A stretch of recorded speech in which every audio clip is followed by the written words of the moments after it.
The preparation and the recovery from a disaster like this works on a number of levels. If it's to be effective and efficient and expeditious, you need a multifaceted approach. The first line of recovery, if you will, is a government-led effort, right?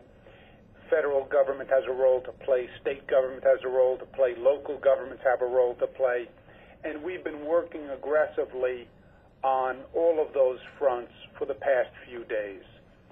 We've had a very good response from the federal government. Secretary Napolitano came in right away, the FEMA director. Tomorrow, I believe, we're going to have Secretary Vilsack, who's going to come in to address the agricultural side. So the federal response has been very strong, and our partnership is very strong. We've been working with the local governments. That's gone extraordinarily well, and we have the state government mobilized. So that's working very well. There's another dimension, I believe, which is channeling citizens who want to help. Apart and aside from the government effort, I can't tell you how many people have come up to me everywhere and said, I heard what happened in upstate New York, and I want to be helpful. What can I do? How can I help? And this effort is an opportunity to start to mobilize citizen goodwill, citizen good effort, citizen energy. Labor for your neighbor, we call it, Labor Day weekend. We need tremendous assistance in cleaning up. You know, before you can get to full reconstruction recovery, you have to clean up after the storm. For those of you who haven't been to these areas, after a flood, the water recedes. It leaves behind mud, but mud doesn't even describe it. It's a mud with almost a silt. There's a fine dirt mist everywhere. Because of the nature of the flood, it's coming through areas, it's picking up a lot of soil, and it deposits the soil everywhere. Clothes, furniture, walls, books, it gets into everything. So the cleanup here is the first order of business, and that is just old-fashioned elbow grease. That is just a bucket and a mop and a rag and a broom and a shovel and a lot of labor. And volunteers could be very helpful in that. So we're saying to New Yorkers, if you want to help and you're in the area, or if you want to take a ride, please go to the website, sign up, and depending on the resources we have, we'll deploy accordingly. Also, if you want to volunteer and you don't have the time this weekend, but you have resources, United Way is working with us to channel contributions that they receive only to victims of Hurricane Irene, Storm Irene, and only in New York.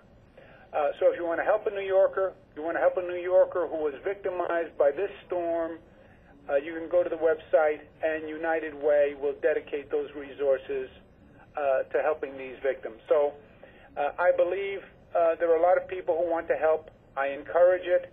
I will be part of it. I will be there, and I encourage other New Yorkers to join us either in person or if they can't make it and they want to be helpful, make a contribution, because I know people are going to need it to put their lives back together. That's it. I once again, let me end where I started. I want to thank the entire emergency operation, all the first responders, local governments. There are people who have been up for days. And it's difficult, there's no doubt about it, and it's not going to be quick, but we're going to get through this. I believe that. We always do, and this will be no exception.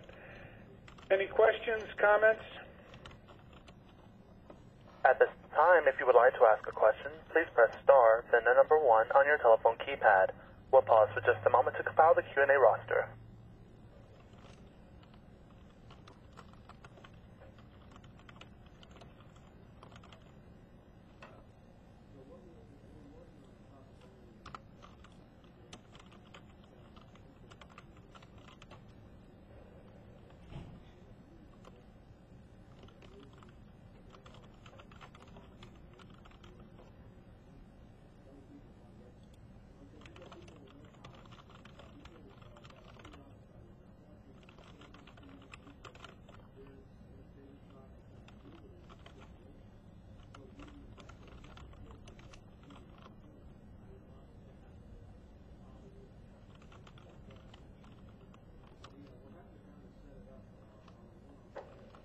Okay, operator, if you have any questions. Again, now with star 1 to ask a question. Okay. Your first question comes from the line of Tom Precious with Buffalo News. Good morning, Governor. How you doing, Tom? I thought there were no questions. I was saying this is remarkable.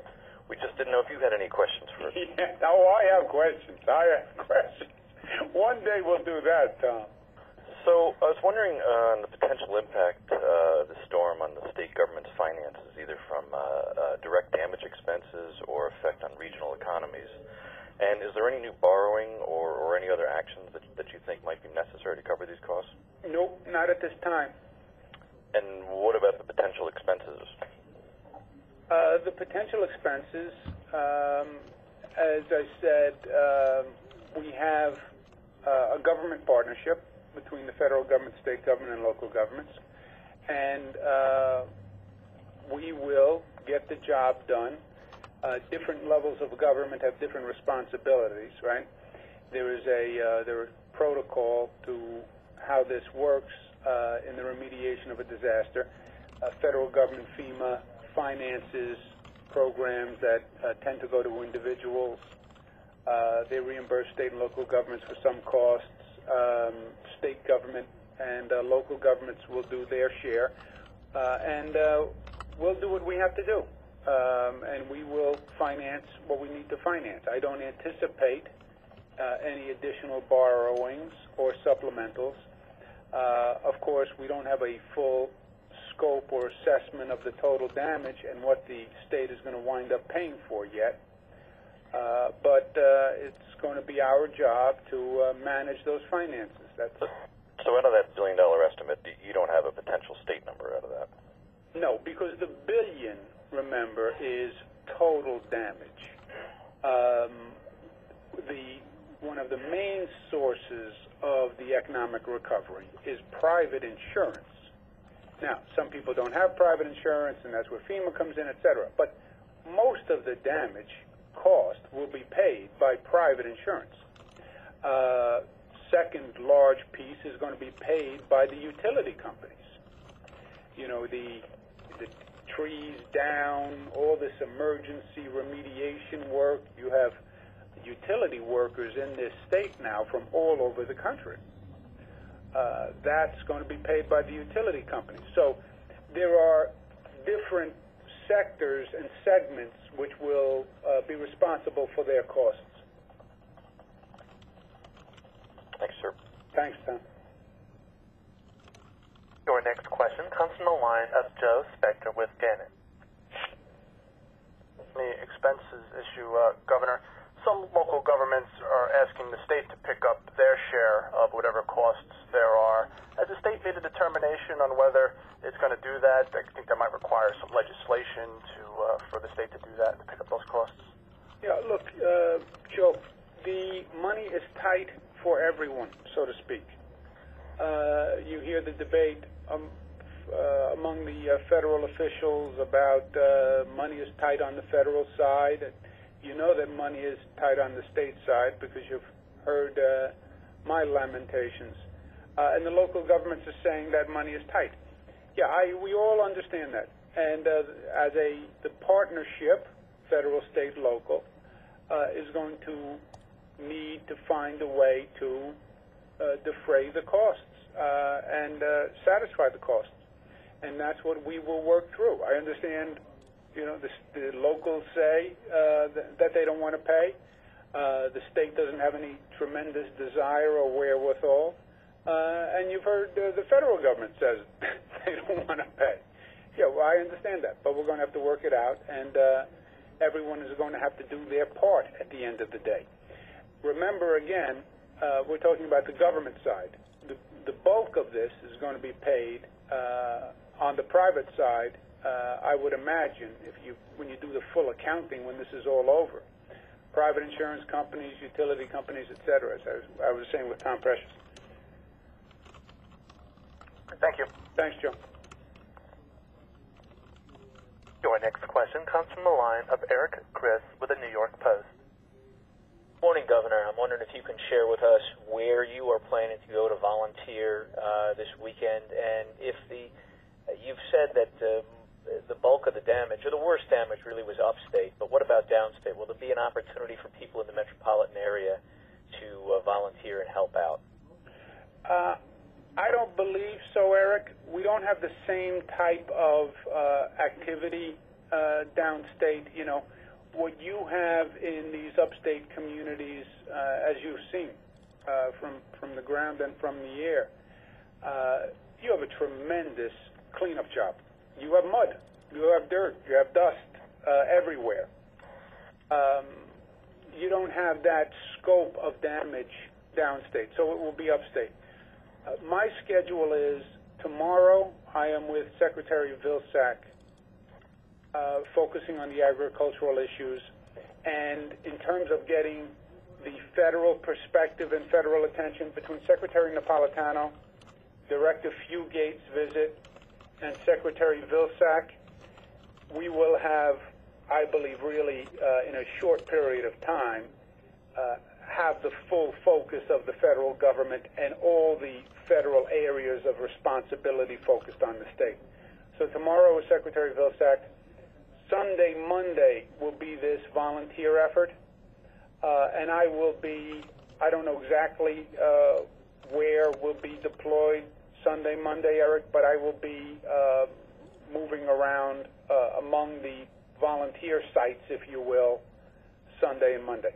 And you'll have a shovel or a broom in your hand? I'm going to be standing right next to you, Eric, with a shovel and a broom. You'll have the shovel, I'll have the broom. Let's just put it there. I think that reflects our roles, Eric. Thank you, Governor. Thanks, Eric.